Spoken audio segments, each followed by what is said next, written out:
next item is 4K program discussion regarding staffing and wraparound. Basically, what I wanted to inform you before we get to the wraparound conversation is that I intend to post internally this week teaching positions for 4K for next year. And right now, we'd be looking at 2 full-time positions to see if there's any internal interest, okay? So I just want to give you a heads up about that. I got a question about that. Sure. So we're going to post internally for the staffing at the school. How do the numbers look that are outside of the school? If you give us the numbers for the number of students that are signed up already or pre-registered, how are we looking for a use of track on? You said there was 8 going to Rainbow. Rainbow. And 1%. Well, there again, we still have another sign up in there in March. We have We also have 73 somebody students. here today, today. 73.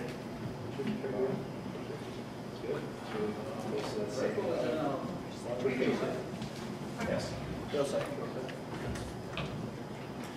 Okay, so the only problem with that is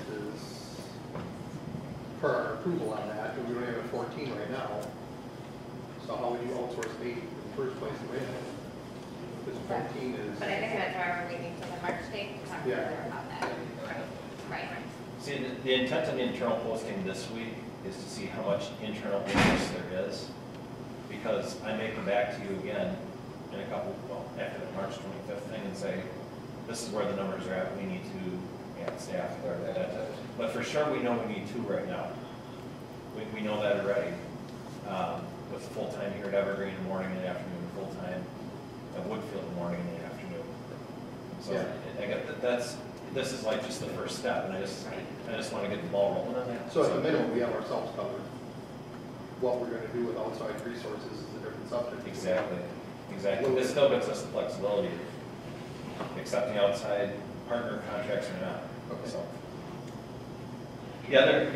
The other piece, I guess, can we just go back? We need direction from the Transportation Committee conversation. Okay, you had your presentation, you know what you need to do. We need direction to move forward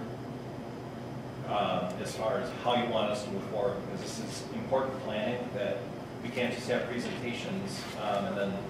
We go with the what they decide with the 3/10 of a mile. Okay. It wouldn't be for the siblings that are older. All right, so we're sticking with what we said a couple months ago. Yeah. Okay. Now, it's 3/10 of a mile, how far is it? Did you do that? No, we didn't do that yet. That'd be nice to cover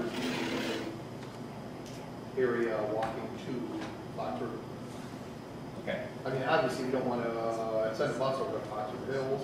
We sure don't want to send a bus on the south side of Woodfield. Right. You've got a subdivision there, right? Well, some of those are buses though, because they're considered hazardous. When you look at stuff, hazardous, you go closer, and we've done that already. Yeah. How do those get listed as hazardous?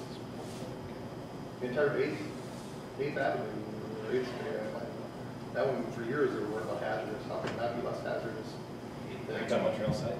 Trailside, Yeah, yeah. yeah. Street, yeah. How can that be less hazardous than what's over by Rona? Because there isn't, what's it called? Well, sidewalks, but that's not the technical term. I mean, there's busing through that area. That's when he said 10, 15 minutes ago about going down these one-way streets and not being able to turn around. Those are the ones behind Woodfield that he's referring to. Now, that being said, there's an awful lot of Woodfield kids and parents that come up that pathway, that's kind of a dirt pathway, and walk through there. But we still transport back there, or I should say the buses transport. Is it hazardous because the dirt pathway is not considered a road yet? Is that the reasoning? Before I got on the board, I was looking at all the different options, and it's pretty well spelled out, and I don't have it right now. That's the only reason I can think that, because they would have to go There's line curves, it's all. W. W in order to make it back up. And there's no walking, there's no path in. Could you check on that, let us know? Sure. I mean, I can't imagine it's because they can walk through the subdivision. 8 is a lot more hazardous than that subdivision, nobody drives that subdivision. I understand. So, if that road is the issue, then my question would be is why is the school looking at paving a path there, getting right away on it? Since they don't want, the village doesn't want, of course, putting a road through, why don't we at least put a path through, so we don't have to busing students that are less than a quarter mile away from the school. Would that make more sense? I think so. Okay. Okay, so I you think don't that- remember, are there sidewalks back there? Not in a new subdivision. There are dead ends, and like I said, it was numerous things. One was blind corners, there was all different things that were listed out that I don't Right. right now, but I did back 6 years ago. They must have done that back in 5 maybe, Maybe. somewhere around there. Okay. But yeah, The building opened in 1, so. yeah, but I mean, they must have put that on the, meters at 5 back. Oh, okay. So I think we're at about 3/10. And if not, it's busing as close as possible to the student's front door. All right, Except for that area you can't get a bus down into. okay, You don't have a cul-de-sac to spin the buses around. exactly, And exactly, that doesn't include any siblings, just 4-year-olds. right. That's probably gonna be the toughest part for some families to Yes. swallow, so. It already has been, a few phone calls. Okay. Thanks for the clarification, appreciate it. Okay, Susie, Skylar and I are going to talk about the information that you wanted revolving around the wraparound program. It is not our intent or purpose here to persuade you one other way, either way. It's to provide you information so that you're making the best decision for students and parents for the district. So first of all, when we did the 4K registration, we asked parents if they would be interested in on-site wraparound care. We didn't say what that wraparound care would look like, okay? But just to refresh you on that, Evergreen had 8 parents that said that they would like the 4K wraparound. Woodfield had 13 and Trailside had 3. And that came from the 4K registration data that we already had, from the registration dates that we already had, okay? So those are parents that are looking to keep their children at school outside of the hours of 4K. So Susie and I will go through a presentation to give you the information. What do you need to know as to thinking about this as the option or one of the options for the wraparound care?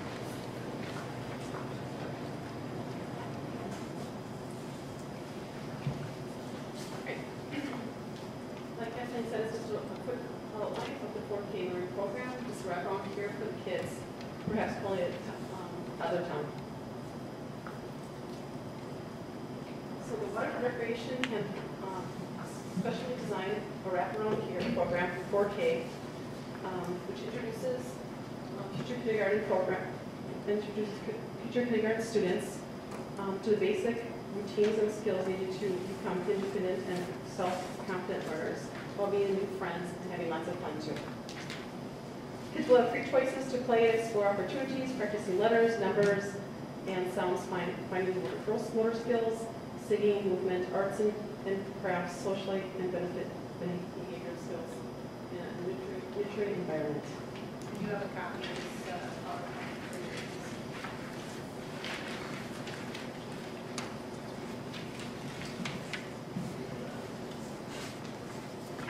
Just a basic 4K learning interest, building social skills and self-awareness, promoting social readiness, continuing the following format, so kids are ready for kindergarten to Waterford Grade School District, enriching the 4K experience by continuing options that interest students.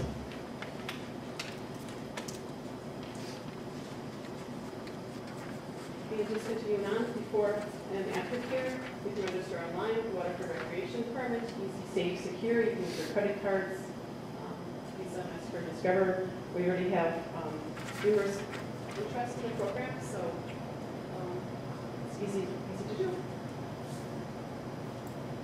With before and after care, continue, we can reserve confirmation immediately. In case of any questions, the Waterford Recreation Department is on staff. One-stop pickup and drop-off for kids in school-age program. When it comes to the question of, as a school district, do we have to be a licensed child care facility? No, because we're a licensed school district, so we don't have to have any formal licenses. although just like when we talked about what do the 4K partners sites need to do, be in compliance with different levels of safety and those kinds of things, we would need to follow those, and we would, and Susie already does with programs that she has in the rec department. And then as far as some other things, how would we work with the expertise of the district? We would be able to have other staff members who have expertise with 4-year-olds, behavior, learning pieces, be able to be sort of on a team of people that could be sort of a council for Susie and the teachers that were involved. The rec department would hire the staff, and they could be involved in some of the staff development that currently is in the district, and they could continue to learn and grow with the 4K teachers and the 5K teachers. In addition to qualified staff, we would also look at the Waterford High School. They have a graduation program called Child Development Classes. Once you're a senior, you can take that class. That would be an opportunity for us to hire our Waterford High School students. That would be an option for us. In addition, we could work with the CHASE program, which we do already with some of our special needs programs. That's another way to work with our children in our schools. Again, children working with children, working with maybe Fox River Middle School, some of their students. Of course, upstanders, we're already working with them. Again, some of our recreation programs. Again, just keeping children versus including children. Hours of operation, we're looking at doing something, this is what, again, was requested, 6 to 8:30 a.m., 8:30 to 12:30, and then 12:30 to 3:35, and then 3:35 to 6.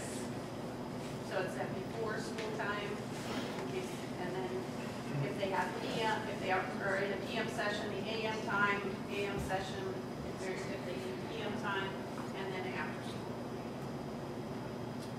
The question would come up, kids are staying, they have AM 4K, and they're going to stay through the afternoon, then we would have to provide them some lunch opportunities. So we would partner with Taher to provide some opportunities for choice for parents.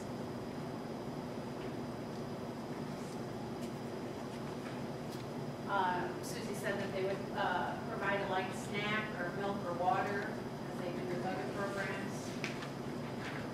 A couple of the key things that I think are really important for board members to think about, and there could be a variety of opinions on this, but if the school district offers wraparound care, they need to abide by the same inclusion practices that they abide by during the rest of the school district programming, which means that you cannot kick a kid out of in recreational programming or 4K. So if there were students who had behavioral concerns or students who had any number of types of things that they needed to work on in the social emotional area, we would have to problem solve and work on those kinds of things. That would be different perhaps than partners outside of the site, but that's something to consider whether that would be a pro or a con for you as a board member. The other piece is hoping that we would pass on savings of having to house the program ourselves. It would be a savings to parents who have children in the program potentially, depending upon what we decided to charge the parents, as well as it would be money savings that could be used in the general aid fund for other projects that the school district could utilize. That's in some ways where some other school districts that we've been studying, Franklin to be one that sticks out in our mind that Susie spent a lot of time with. There's a lot of things that they provide all their own wraparound care, so then they can use those funds for a variety of projects in the district due to the relationship between the students using those facilities after school for those programs. So I think the biggest one you have to think about is certainly within the cost that Susie's working on, if there are students in 4K that have specific needs, those needs, not from an academic sense, but from a social and emotional sense, would have to still be continued and supported in the wraparound care. Two things there.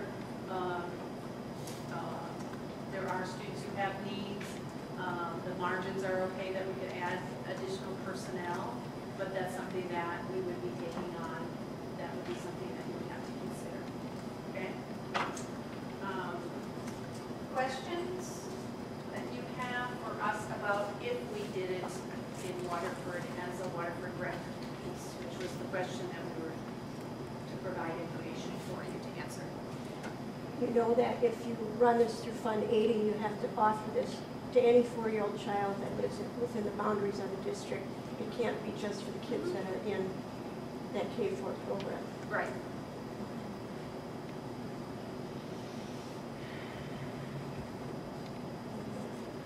I don't have a question specifically about what you had shared, but just how will we give the daycares the opportunity to present to us about what that would look like from their standpoint, if we would choose to go that way? Well, one of the things that I thought is to, you know, if I were wanting to make a decision, I would want that all laid out with similar criteria.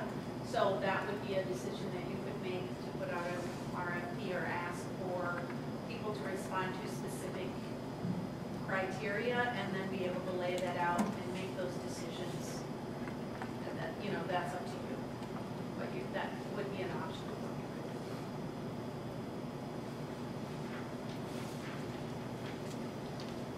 I guess, as a board member, I ran into the 4K that we would be partnering with the community, so I would definitely like us to look at getting information, putting out the RFP and getting information from the other agencies as far as what that could look like, so we can do that. I would agree with you. Yeah, I would too. I think there was, at least on my part, I don't know if anybody else felt the same way, but I think originally when this came up, whether or not the daycare providers wanted to participate in the wraparound care, I think there was a lot of confusion initially with whether or not, you know, was it a yes, was it a no, staffing, things like that. And I think, I don't know if that's all been cleared up to this point, and I think Even having, transportation there. right, the transportation, a lot of these different things. I think we need to have a legitimate conversation about all these things with, and I know a lot of them are here, very interested in this conversation. I think we need to have a set meeting with them, and talk about all of this, and maybe do like what you're talking about with them bringing information, what they'd be interested in doing, how that would look with what we're doing now with the current wraparound care for the other kids. And just kind of talk about all of it, really get this all out on the table, because I think it's, every time this comes up, it's like a new, different conversation about it. And not saying anything you presented is bad, I mean, thank you for presenting it, but I think we need to look at all the stakeholders in this, because this would be a big decision that would impact a lot of people in the community. Would we be able to do that as a March committee? Does that give us time and? Put out the RFP and then Right. gather the data And come together with everybody here to have those conversations? Or would it be a different venue to do that, or? Well, we asked them, they're. Yeah, everybody, they're all Ladies, they're ready to they're talk. March. I would think you would want to get something on paper to compare apples to apples. Yeah. If she comes up with a proposal, can you make it back so we can have this at a March meeting to hear your discussion on what you could offer for wraparound care?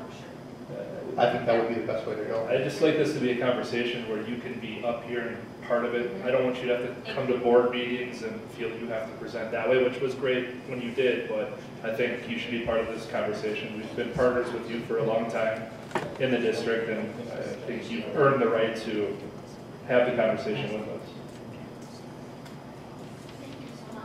Okay, I would say Is we that do fair that. for everybody? Right. I would think Sound so. good? You might just want to have a committee meeting just with the daycares and, you know, them again, rather than having other things on the agenda that night. Right, exactly, where we're not shoehorning it into Something else. 10 other conversations. Well, we already know the proposal layout, based on what you're doing. Yes, you have to add costs and things like Can you that. throw something together, can Dawn look at it, and then send it out for proposal request? They can put something together. I hate to add more days, I mean, at this rate, between the administrator and 4K and other issues, we'll be here every single night of the week, so let's try to move these into the same meeting dates. I don't see why we Be more can't. specific about the time, so that it's not just Yeah. an agenda item, and that we have a start time. Yeah, let's have this for a start time in March. That'd be the better way to go. Probably first weekend. Well, right now, the committee meetings would be scheduled for March 9, which is exactly a month from tonight. Okay. I guess the piece that I think should be really clarified is that if you're gonna put this out for RFPs, it's a community-wide RFP. Exactly. You really shouldn't have preferential treatment. Exactly. Is that clear? Yes. What do you, have an inclination of something I don't, or what do you think? Well, I can tell you that Rainbow, for example, asked if they could actually apply to offer in school, on-site, Well, that would be a Wraparound proposal, if they can't do it outside of their location, and they have to do it outside of our location, that should be in their proposal of what they're proposing to do. I understand that, but I guess what I'm saying is I don't want committee members walking out of here thinking we're only gonna get proposals from the 3 companies I that are don't have here. anybody thought about it. Okay. Yeah, so does that make sense? I mean, we want a full proposal from each entity that wants to do this. Okay. I'm not saying it's any of these entities, it could be anybody. Exactly, exactly. Okay. Yeah, I certainly Somebody wasn't, that's not involved in Boston. We're just acknowledging them because they're here this evening. and they currently do it. I think there's a question. Go ahead. My question is Come on up, please. You there, yell a little bit. As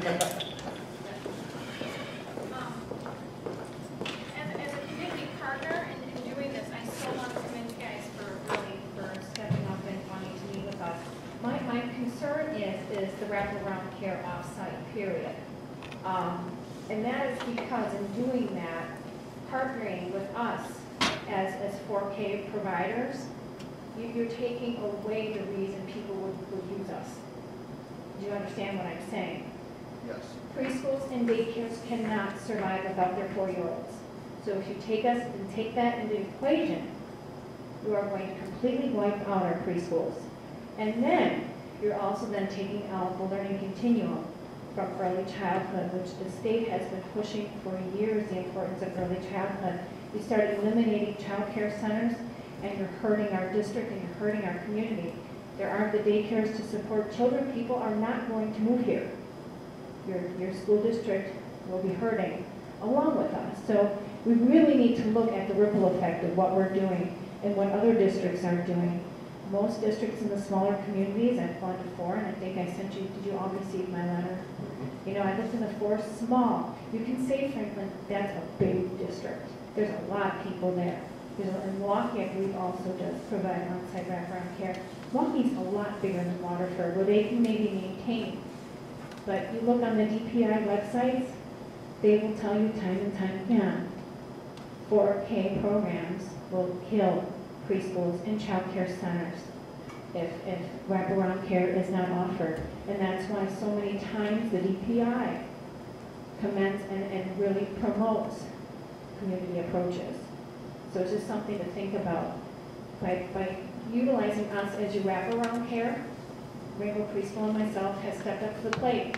We've offered to do that. We want to partner in providing that to save costs on transportation. And there's been talks that it'll actually increase transportation.